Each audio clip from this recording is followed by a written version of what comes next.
Hey,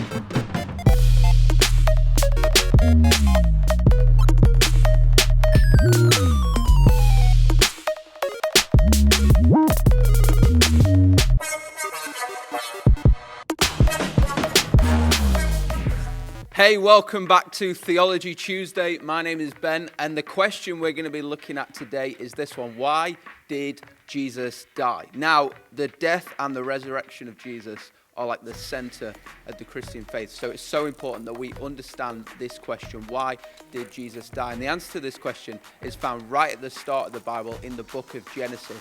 And we're going to be looking specifically at chapters 2 and 3. So in Genesis chapter 2, we see God give a commandment to Adam to not eat from the tree of the knowledge of good and evil. God says to Adam, you can eat from any tree in the Garden of Eden except this one, the tree of the knowledge of good and evil. And if you do eat from that tree, then you will die, which is a pretty big command. And what happens, sure enough, in the next chapter, in chapter 3 in Genesis, Adam eats from the tree. Not only Adam, but Adam and his wife Eve, they eat from the tree. And what's important about this is that this is them disobeying God. This is the first time in human existence where humans have disobeyed a direct command from God.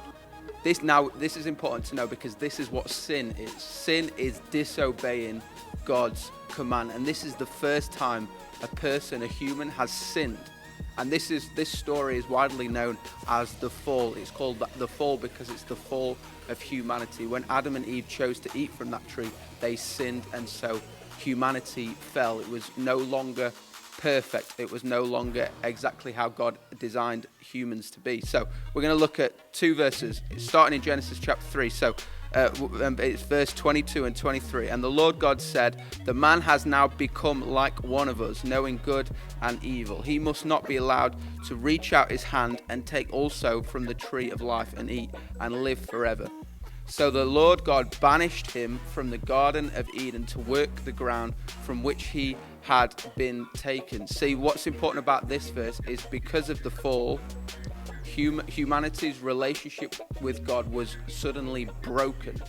It says that Adam and Eve were banished from the Garden of Eden. And what the Garden of Eden represents is kind of God's intended design and purpose for the world, for humans. And the fact that God has banished Adam and Eve from the garden, it means that relationship with God has been broken. It means that they have been taken out of God's intended design and purpose for humanity. So the reason why this answers the question, why did Jesus die, is because what Jesus' death represents is a restoration, a healing of that relationship with humanity and God. When Jesus died, it meant that humans and God could now be in relationship again.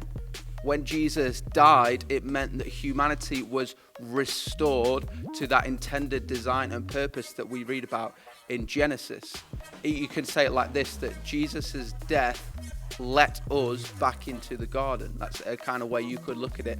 But when we answer that question, why did Jesus die, it often will lead on to a second question. Why did Jesus need to die?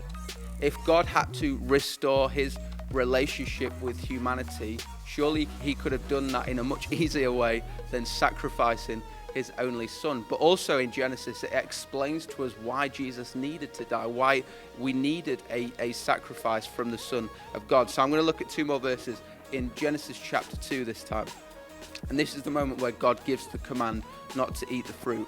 It says this, and the Lord God commanded the man, you are free to eat from any tree in the garden, but you must not eat from the tree of the knowledge of good and evil, for when you eat from it, you will certainly die. So not only does God command them not to eat from this tree, but he also tells them what the consequence will be, what the punishment will be, what it will lead to. It will lead to death.